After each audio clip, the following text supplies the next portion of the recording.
Welkom bij Moelen met Pelt. Immer op zoek naar parkzetters met een interessant verhaal. En Hu, hand van afgekald met een mens uitvoerender kunde. En hij had een heleboel te vertellen over verschillende zaken. Harry Koenen, Harry, fijn dat je er bent. Dag Frits, dankjewel. Hartstikke fijn dat je met me wilt praten. En nou ja, ik zou zeggen, we gaan erbij zitten en ik ga wat vragen op je afvuren. Helemaal goed. Wat wil je drinken?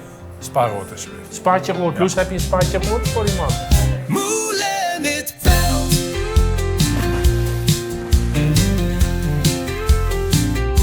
Moelen met Pelt.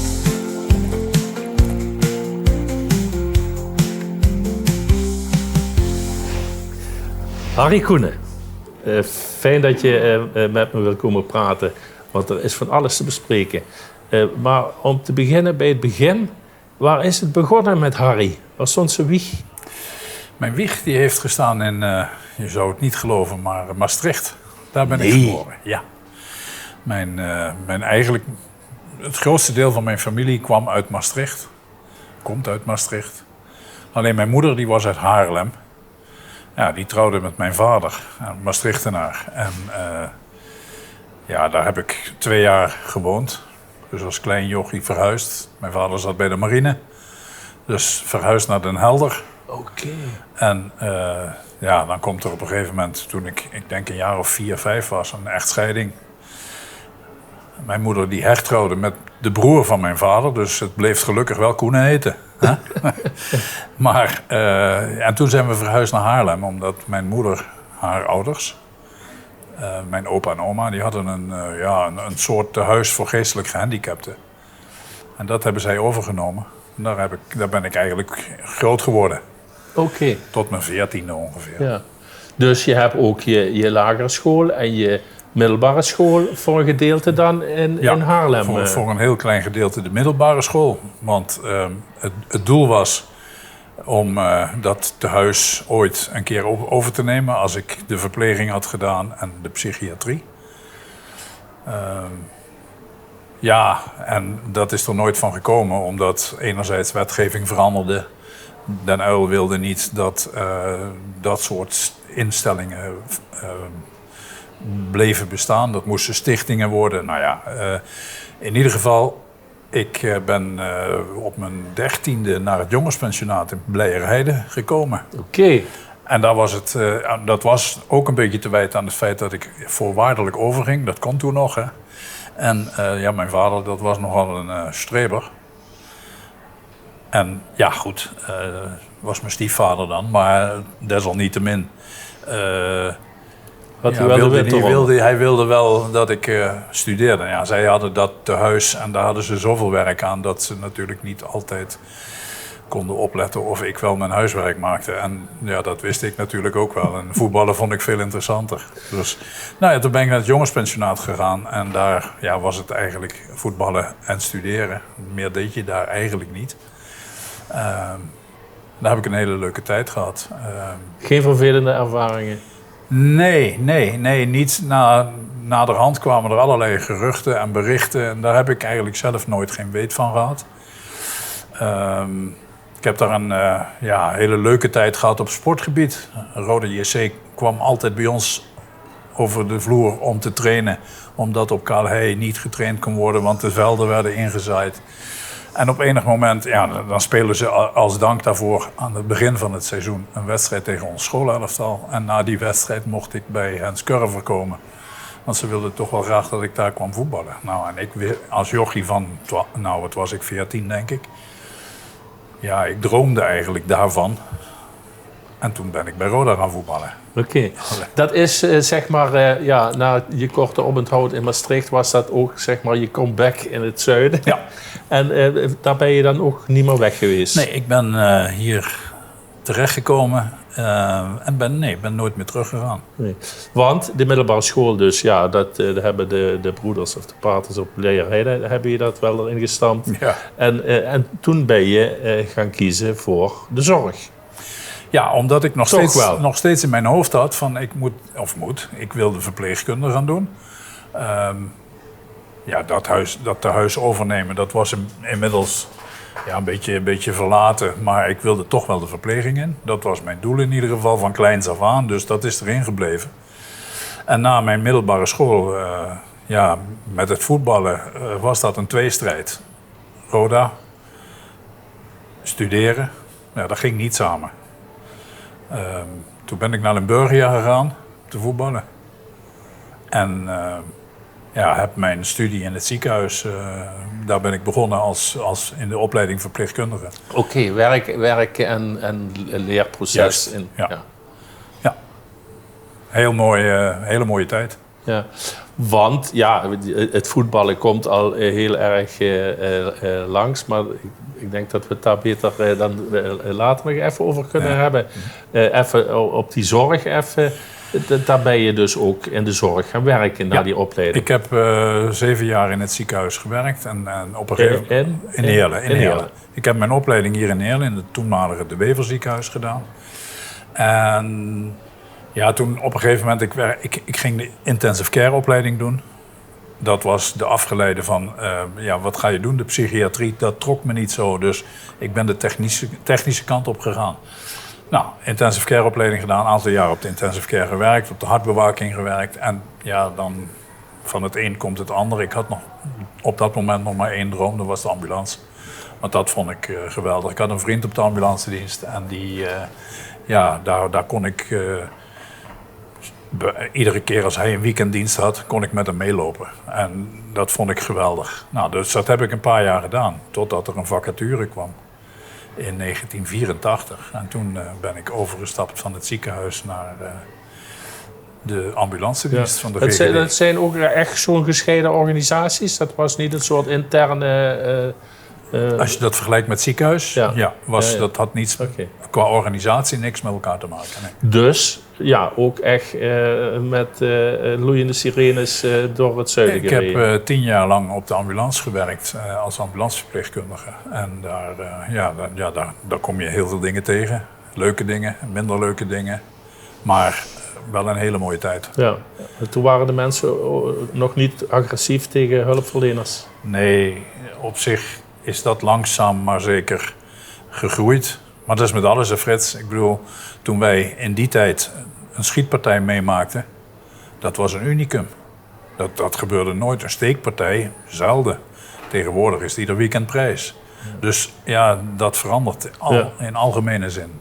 Maar goed, je hebt die jaren op de wagen gezeten, dan zal ik maar zeggen. Ja. Was dat dan nog een verschil tussen de chauffeur en de bijrijder? Nou ja, verschil in zoverre, je bent een team. De verpleegkundige is verantwoordelijk voor datgene wat er medisch gebeurt aan een patiënt. Ik moet zeggen, we stonden toen nog in de kinderschoenen van datgene wat men nu allemaal doet. Hè. Tegenwoordig maken ze CT-scans in de auto. Toen was het, wij zeiden wel eens, oneerbiedig inlaaien en wegwezen. Maar qua medicamenten, qua behandelmethodiek in de auto was er niet veel in die tijd. Je kon beademen, je kon hartmassage toepassen en een enkele keer een beetje medicatie geven. Ja. Maar dat was afhankelijk van de verpleegkundige op dat moment. De een deed dat wel, de ander deed dat niet. Er waren geen protocollen.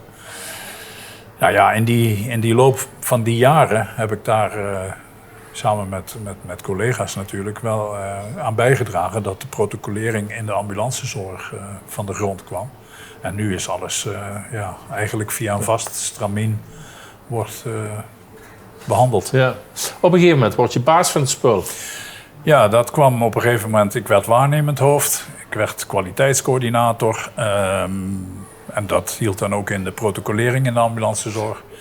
En in 2001, geloof ik, ging het toenmalige hoofd van de ambulancedienst weg. En toen ben ik hoofd van de afdeling geworden. Ja. En hoe groot was dat eigenlijk? Want ik bedoel, dat was ambulancedienst alleen voor Heerlen? Oostelijk Zuid-Limburg. Oostelijk Zuid-Limburg. Je had eigenlijk 3 ambulancediensten in Zuid-Limburg. Dat was Oostelijk Zuid-Limburg. Je had de westelijke mijnstreek en je had Zuidelijk Zuid. Dat was Maastricht. Ja. En die 3 diensten, dat waren 3 diverse GGD'en ook nog. Maar jij zat dus, zeg maar, Oostelijk is Parkstad, hè? Parkstad, ja. In die kant. En dat was de grootste ambulancedienst van Limburg, Oostelijk Zuid-Limburg. destijds.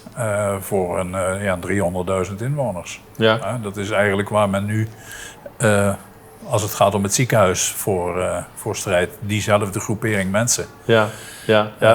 Daar wil je dat wel duidelijk aan vasthangen. Maar misschien nog heel even terug naar hoe groot was die club dan? Hoeveel wagens, Wij hoeveel hadden medewerkers? 9 ambulances. Er werkten ongeveer een 40, 45 personeelsleden. Ja, dat is natuurlijk in de loop der jaren wel wat gegroeid. Maar toen hadden we het over dat soort aantallen. Er reden er hier in oostelijk Zuid-Limburg, dus Heerlen en omstreken, 5 op een dag. Nou, dat is tegenwoordig wel wat meer. Ja. Je wilt heel nadrukkelijk ook het ziekenhuisverhaal van Zuiderland erbij halen. Ja. Nou, waarom? Omdat ik in de eerste plaats acute zorg, waar ik uit vandaan kom, is natuurlijk heel erg met elkaar verbonden. Of het nou gaat om een huisarts, een ambulance of een ziekenhuis. Dat heeft heel veel met elkaar te maken. Op het moment dat je aan één knop draait, heeft dat direct invloed voor de andere. Op het moment dat ik nu een ziekenhuis sluit, of in ieder geval de spoedeisende hulp en de OK's, heeft dat direct consequenties voor waar gaat een ambulance in bepaalde situatie met spoed naartoe. En ik heb heel wat keren in de auto gezeten dat ik met het zweet in mijn handen, dat ik blij was dat ik op de spoedeisende hulp in Heerlen was. En vanuit die gedachte denk ik van ja, als je dan nog eens 20 minuten verder of een kwartier verder moet naar Sittard, ja, is me de patiënt overleden. Dus het feit dat mensen roepen van dat gaat mensenlevens kosten, kan ik mij heel goed indenken. Mijn eigen huisarts die zegt het is een godspe en ik ben het volledig met hem eens. Niet doen dus? Niet doen. Nee, ik denk dat bovendien in die keten, op het moment dat ik met mijn ambulance naar Sittard moet, ben ik langer onderweg. Dus langer niet beschikbaar. De huisarts zit bij een patiënt thuis, die moet een ambulance hebben, moet langer wachten. Nou ja, ga zo maar door. Dat werkt door op die hele zorgketen. En ik heb destijds meegemaakt dat het ziekenhuis in Brunsum en het ziekenhuis in Kerkrade gesloten werd. Ja, dat was al een hoop poeha. Maar dan denk ik nog, oké, dat is allemaal binnen Oostelijk Zuid-Limburg. 3 ziekenhuizen is misschien ook wel wat veel. Achteraf geredeneerd. Maar het had toen wel effect op aanrijdtijden van ambulances, op paraatheid van ambulances, op beschikbaarheid. En ik ben ervan overtuigd dat dit ook daarop, onder andere daarop, een behoorlijk effect gaat hebben. Even iets luchtigers. Ja. Muziek. Je voorkeur verrast me. Saturday Night Fever, waarom? Nou, waarom? Ik heb heel lang zitten denken, Frits. Wat is nou een muziekstuk? Kijk, er zijn zoveel muziekstukken waar je herinneringen aan hebt. Maar dat was een periode in mijn leven. Ik kwam van school af. Ik ging studeren in het ziekenhuis. 1977. Als ik het zeg, dan denk ik, mijn god. Maar 1977. En dat was eigenlijk voor het eerst dat ik op eigen benen kwam te staan. Ik stond al een beetje op eigen benen, ook in mijn schoolperiode. Mijn ouders waren gescheiden, gingen toen... Nou, daar zal ik je niet mee vermoeien, maar dan kom je als 17-jarige jongen, 17, bijna 18, in een ziekenhuis terecht en dan moet je het zelf doen. En toen kwam ik in een omgeving met collega's, en dat zijn later, raak je bevriend, waar het was gewoon een hele gezellige tijd. Iedereen zocht elkaar op. En Saturday Night Fever speelt daar een rol in de zin van die film kwam uit. En we kwamen in de Dili bij Wim Vrijns. Ja, nou ja, dat was feest. En vandaar dat ik dacht van dat is een keerpunt in mijn leven van misschien een beetje sombere periode naar het leven zoals zo kan het ook kan. Ja. Wim, zet hem eens even op. Saturday Night Fever.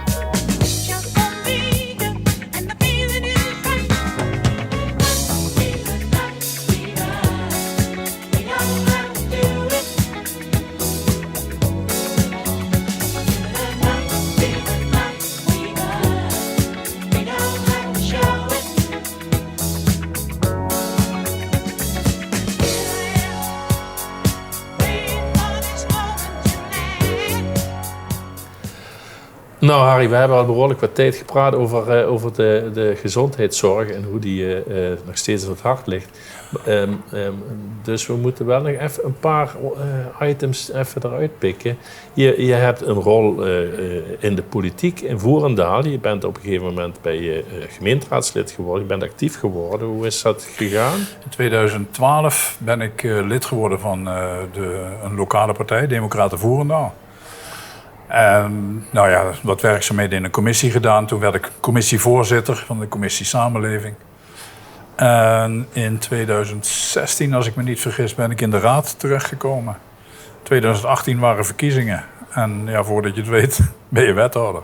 Daar had ik nooit rekening mee gehouden. Maar ja, het is wel gebeurd. En ja, ik moet zeggen, een hele mooie periode geweest. Ja, je hebt er zeer onlangs afscheid genomen van die functie. Ja. Omdat je het... Nou ja, er was iets, het ging over de huisvesting van de asielzoekers op de Bergseweg. Klopt. Laten we maar zeggen, politieke verschillen van inzicht. En die hebben ertoe geleid dat ik destijds voor mezelf heb moeten zeggen van hier kan ik me niet mee verenigen, dus daar stop ik mee. Ja, daar ben je dus mee gestopt. Komt er wel een vervolg? Ga je nog verder, volgende verkiezingen? Of... Ik denk het niet, Frits. Ik denk niet dat is niet mijn ambitie. Ik heb het 7 jaar gedaan, met heel veel plezier. Maar ik wil me nu oriënteren op wat zijn je plannen nog. Dat weet ik niet precies. Maar een bestuurlijke functie ergens, daar ben ik zoekende. Ja. Nou ja, en waar we het natuurlijk zeker nog over moeten hebben, je stipt in het begin al een paar keer aan, voetballen. Dat voetballen is altijd belangrijk voor je geweest. Ja. En dan woon je in Klemmen.